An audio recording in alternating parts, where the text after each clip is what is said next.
இயர்ல நிறைய பேரோட வாழ்க்கை எப்படி இருக்கு, நம்மளோட வாழ்க்கை எது நல்ல வாழ்க்கை அப்படின்றத பார்த்து தான் அந்த இடத்துல பார்க்கலாம். எது நல்ல வாழ்க்கை, நிறைய பேர் இந்த பிள்ளைகளோட வாழ்க்கை, எந்த பிள்ளைகளோட வாழ்க்கை நல்லதா, பிள்ளைகளோட வாழ்க்கை எப்படிப்பட்ட வாழ்க்கை நல்ல வாழ்க்கையா இருக்கிறது, போன் ஒன்று நல்ல வாழ்க்கை, இல்லை கேம் அது நல்லா இருக்கு. நிறைய பிள்ளைங்க பெற்றோருக்கு எதிர்த்து பேசுறாங்க, அது நல்ல வாழ்க்கை. எது நல்ல வாழ்க்கை என்றால் நம்ம கர்த்தருக்கு கீழ்ப்படுதல் தான் நல்ல வாழ்க்கை. ஆனா நிறைய பிள்ளைகள் என்ன பண்றாங்கன்னா, யாருக்கும் கீழ்ப்படியாம, நல்வழியில நடக்காம, பெற்றோருக்கு கீழ்ப்படியாம, தேவனுக்கும் கீழ்ப்படியாம, சாத்தானுக்கு கீழ்ப்படிந்து கொண்டிருக்காங்க. சாத்தானுக்கு எப்படி கீழ்ப்படிறாங்கன்னா, பைபிள் சொல்ற வார்த்தைகளை செய்யாம, பைபிள் சொல்ற வார்த்தைகளுக்கு கீழ்ப்படாம, பிசாசுக்கு கீழ்ப்படிச்சு போன் பார்த்து கேம் ஆடி பெற்றோர்களை எதிர்த்து பேசி அப்படி நிறைய பிள்ளைகள் என்ன பண்றாங்கன்னா, கீழ்ப்படுதல்ன்ற வாழ்க்கையில் இல்லாம பிசாசுக்கு கீழ்ப்படுகிறவர்களாய் காணப்படுறாங்க, பைபிளுக்கு விரோதமா எழுப்புகிறவர்களாய் காணப்படுறாங்க. ஆனா நம்ம யார் யாருக்கெல்லாம் கீழ்ப்படினு பார்த்தோம்னா, 3 பேரோட வாழ்க்கையில ஒரு 3 பேருக்கு நம்ம கீழ்ப்படினோம். அப்ப நம்ம கீழ்ப்படியும் போது வாழ்க்கையில அற்புதங்களும் அதிசயங்களும் நம்ம காண முடியும். நம்ம வாழ்க்கையில எந்த 3 பேருக்கு நம்ம கீழ்ப்படினா, முதலாவது ஆண்டவருக்கு கீழ்ப்படினோம். ஏன்னா அவர் தான் நம்மளோட தகப்பனா இருக்கிறாரு. வாசிங்க எபேசியர் 6ஆம் அதிகாரம்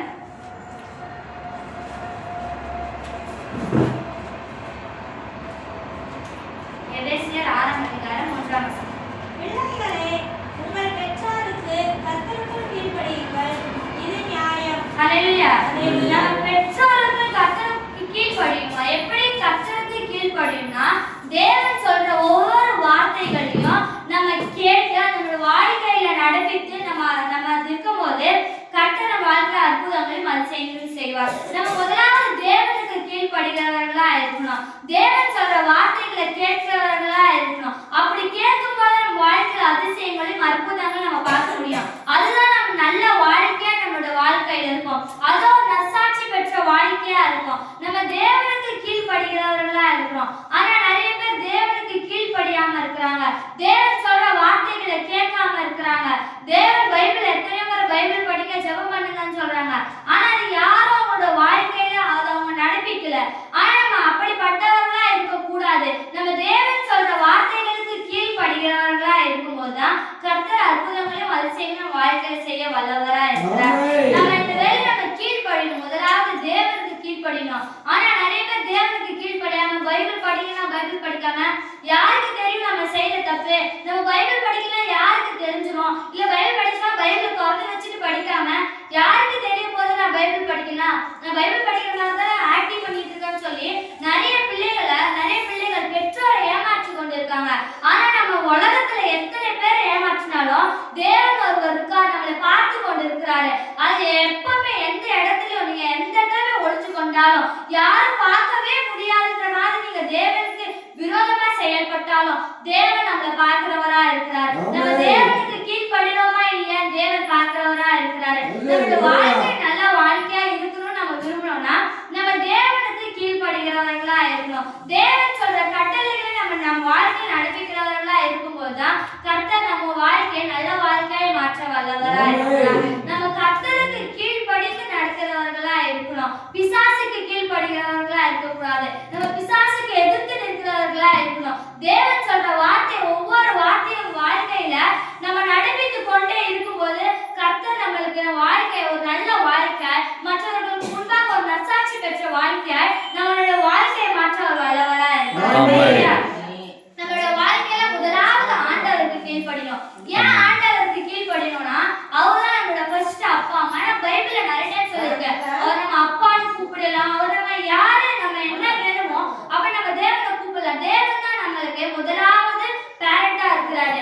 அதனால நம்ம தேவனுக்கு கீழ்ப்படுகிறவர்களா இருக்கணும். இரண்டாவது யாருக்கு கீழ்ப்படினா, இந்த உலகத்துல நம்ம வாழ்க்கையில இந்த கிறிஸ்டியானிட்டிக்குள்ள நம்மளோட இரண்டாவது தாய் தகப்பன் யாருன்னா ஊழியக்காரர் தான் நம்மளோட இரண்டாவது தாய் தகப்பனா இருக்கிறாங்க.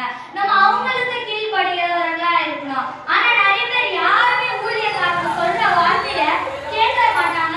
ஊழியக்காரங்க சொல்ற வார்த்தைய அவங்க வாழ்க்கையில அவங்க நடப்பித்துக் கொள்ளாம ஊழியக்காரர் எதனா சொன்னாங்கன்னா ஊழியக்காரருக்கு என்ன தெரியுன்ற மாதிரி ஊழியக்காரர் பின்னாடி போய் அவங்க பத்தி தப்பா பேசுறதும், அந்த மாதிரி ஊழியக்காரருக்கு விரோதமான காரியங்கள் நிறைய பேர் வாழ்க்கையை செய்து கொண்டிருக்காங்க. ஆனா ஊழியக்காரர்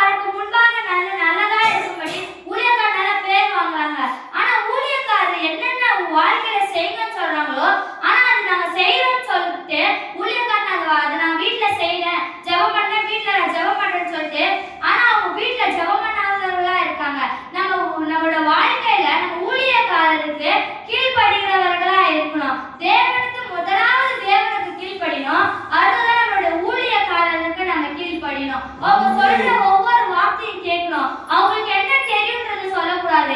ஏன்னா தேவன் அவங்க மூலியமா தான் நம்ம கூட பேசுவாரு.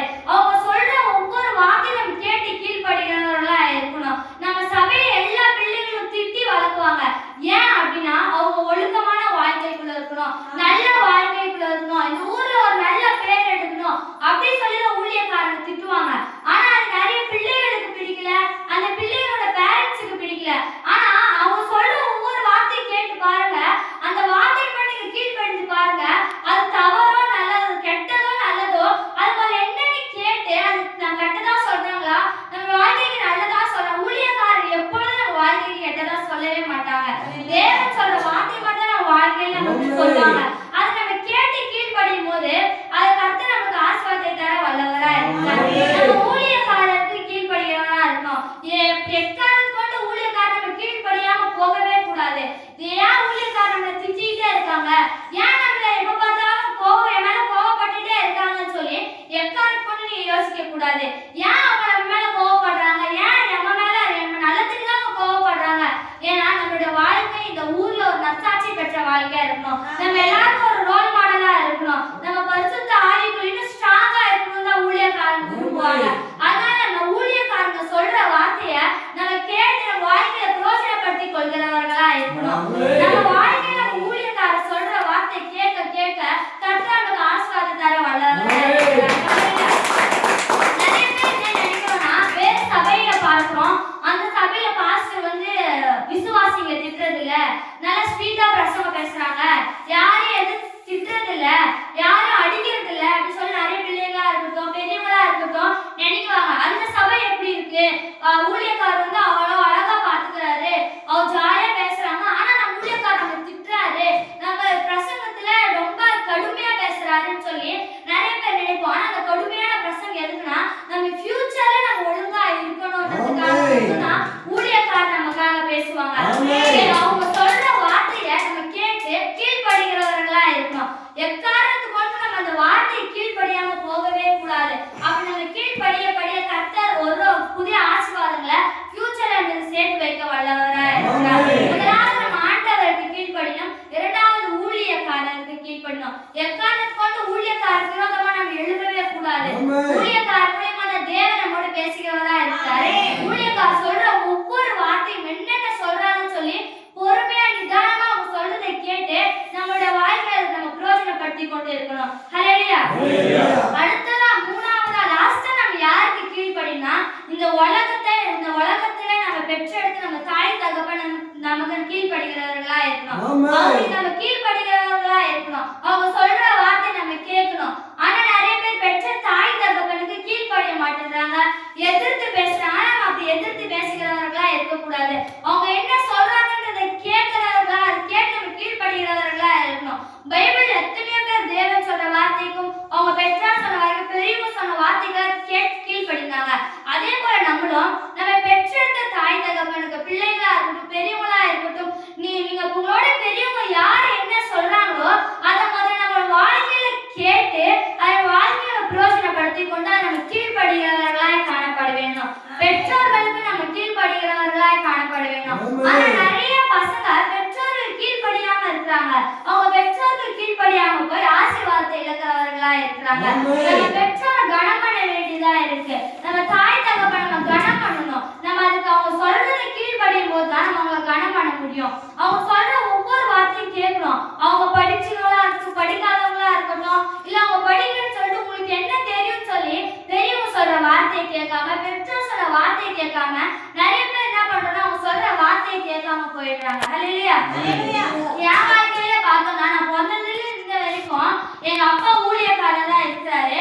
நான் அவரோட பிள்ளையா இருக்கேன். சபையில எத்தனையோ பசங்க டெய்லி சாக்லேட் வாங்கி வந்து சாப்பிடுவாங்க, எனக்கு முன்னாடி பக்கத்துல உட்காந்து சாப்பிடுவாங்க. ஆனா ஒரு நாள் நான் அவங்ககிட்ட கேட்டதுல கேட்க கூடாது. ஏன்னா நான் கேட்க கூடாது அப்படி இருக்கும்போதுதான் ஏன் என் தாய் தகப்பன் அவ்வளவு ஸ்ட்ரிக்டா வளர்த்தாங்க. ஏன் அவங்க சர்ச்சையில சாக்லேட் சாப்பிடக்கூடாது, அவங்க கேட்டா கூட நீ என்கிட்ட வந்து கேட்க கூடாது, நீ வெளியே இடத்துல போயிட்டு எல்லாருக்கும் முன்னாடி நான் ரோல் மாடலா இருக்கணும்,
யோசிக்கணும். அவங்க என்ன சொல்றாங்களோ அது நல்லதா இருந்தாலும் இல்ல கெட்டதா இருந்தாலும் முதல்ல என்ன சொல்றாங்கன்னு நம்ம கேட்கணும். ஹல்லேலூயா. நாம இந்த இடத்துல வந்து நிக்கிறேன்னா நான் சின்ன வயசுல எங்க அப்பாட்ட எவ்வளவோ அடி வாங்கியிருக்கேன். ஏன்னா நான் நிறைய இடத்துல நான் ஒழுங்கான வழியில போகாம பெற்றோர் கீழ்படியாம சின்ன வயசுல நடந்துக்கும் போது ஆனா எங்க அப்பா எத்தனையோ முறை என்ன அடிச்சிருக்காரு. அப்ப எத்தனையோ முறை நினைச்சிருக்கேன். இப்போ பிரசங்கம் பண்ணிட்டு வேற எங்கேயாவது இடத்துல நான் போறேன்னா விசுவாசிங்க வீட்டுல போய் இருப்பேன். அப்போ அவங்க டிவி பார்ப்பாங்க, போன் பார்ப்பாங்க, பேரண்ட்ஸ் ஜாலியா இருப்பாங்க, கெட்டது பேசுவாங்க, எல்லாம் போன் பார்த்துட்டே இருப்பாங்க, டிவி பார்ப்பாங்க. அப்ப நான் எத்தனையோ முறை எங்க அப்பாட்ட கூட கேட்டிருக்கேன், ஏன் நம்ம வீட்டுல டிவி வைக்க மாட்டேங்கிறீங்க, ஏன் வந்து நம்ம வீட்டுல டிவி வைக்க மாட்டேங்கிறீங்க, ரீசார்ஜ் பண்ண மாட்டேங்கிறீங்க, புது டிவி வாங்க மாட்டேங்கிறீங்க, ஏன் என்ன ஃப்ரீடம் விடுமாறு எத்தனையோ முறை அப்பாட்ட கேட்டிருக்கேன், ஏன் டிவி இல்லைன்ட்டு. ஆனா அதுக்கு பதிலாக தான் தேவன் இந்த இடத்துல உங்களுக்கு முன்பாக பேச வைத்திருக்கிறார். உங்க பெற்றோர் சொல்ற வார்த்தை கடினமா தான் இருக்கும். அவங்க சொல்ற ஒவ்வொரு வார்த்தையும் கீழ்படின்னு சொல்லும் போதும் அவங்க ஆலோசனை கொடுக்கும் போதும் அது நம்மளுக்கு கடினமா தான் இருக்கும், அது நம்மளுக்கு கசப்பா தான் இருக்கும். ஆனா அவங்க சொல்ற வார்த்தைய நம்மளோட வாழ்க்கையில நம்ம கீழ்படிச்சு அதை நம்ம நடப்பிக்கும் போதுதான் அது பின்னாடி எவ்வளவு ஆசீர்வாதத்தை தருகிறதா இருக்கிறது நீங்க உணர்வீங்க. நம்ம அதுக்கு பெற்றோருக்கும் தேவனுக்கும் ஊழியக்காரருக்கும் கீழ்படுகிறவர்களா இருக்கிறோம். 6ஆம் அதிகாரத்துல 2ஆம் வசனம் வாசிங்க. உனக்கு நன்மை உண்டாயிருப்பதற்கும் பூமியிலே உன் வாழ்நாள் நீடித்திருப்பதற்கும். ஹல்லேலூயா. வாழ்நாள் நீடித்திருப்போம். நிறைய பேருக்கு என்னன்னா எல்லாருக்கும் பர்த்டேனா ரொம்ப பிடிக்கும். ஏன்னா பர்த்டே வந்தா ஸ்பெஷலா இருக்கும், ஜாலியா இருக்கும். ஆனா அந்த பர்த்டே கொண்டாடிட்டே இருக்கணும் அப்படின்னா நம்ம பெற்றோருக்கும் சின்ன பசங்களா இருக்க நீங்களாம் பெற்றோருக்கும் நீங்க எல்லாரும் ஊழியக்காரருக்கும் ஆண்டவருக்கும் கீழ்ப்படியும் போது கர்த்தர் நம்மளோட வாழ்க்கைய நீடித்த நாட்களாய் மாற்ற வல்லவரா இருக்கிறார். நம்மளுடைய நம்ம கர்த்தரிடத்திலையும் ஊழியக்காரரிடத்திலையும் பெற்றோரிடத்திலையும் நம்ம கீழ்ப்படித்து நடக்கும்போது அவங்க சொல்ற ஒவ்வொரு வார்த்தையும் கேட்டு நம்ம வாழ்க்கையை பிரயோஜனப்படுத்திக் கொள்ளும் போது கர்த்தர் நம்மளுடைய வாழ்க்கையை நீடித்த நாட்களாய் மாற்ற வல்லவரா இருக்கிறார். நம்மளுடைய வாழ்க்கை இன்னும் நீடிப்பார். நம்ம எத்தனை பர்த்டே கொண்டாட நினைச்சோமோ அத்தனை பர்த்டே எவ்வளவு ஹாப்பியா நினைச்சோமோ அவ்வளவு ஹாப்பியா கர்த்தர் நம்மளை வைக்க வல்லவரா இருக்கிறார். அதுக்கு முதலாவது நம்மளோட வாழ்க்கை இந்த 3 பேருக்கு நம்ம கீழ்ப்படியும் போதுதான் இந்த நம்மளோட வாழ்நாள்ன்றது நீடிக்கும். ஆனா எக்காரணத்து கொண்டு அவங்க சொல்ற வார்த்தைய நம்ம தட்டி போடாம இல்ல தேவன் சொல்ற வார்த்தைய நம்ம யார் பார்க்க போறான்னு சொல்லிட்டு செய்யாமலும் இருக்கக்கூடாது. ஏன்னா தேவன் ஒருத்தர் இருக்கார். நம்ம எப்படிப்பட்ட பாவம் செஞ்சாலும் எப்படி மறைந்து செஞ்சாலும் தேவன் நம்மளை பார்க்கிறவரா இருக்கிறார். அதனால நம்ம என்ன பண்ணலாம், அவங்க சொல்ற வார்த்தையை கீழ்ப்படிந்து நம்ம வாழ்க்கையை நடப்பித்து கொடுக்கும் போது கர்த்தர் நம்ம வாழ்நாள் எண்ணிக்கையை மாற்றி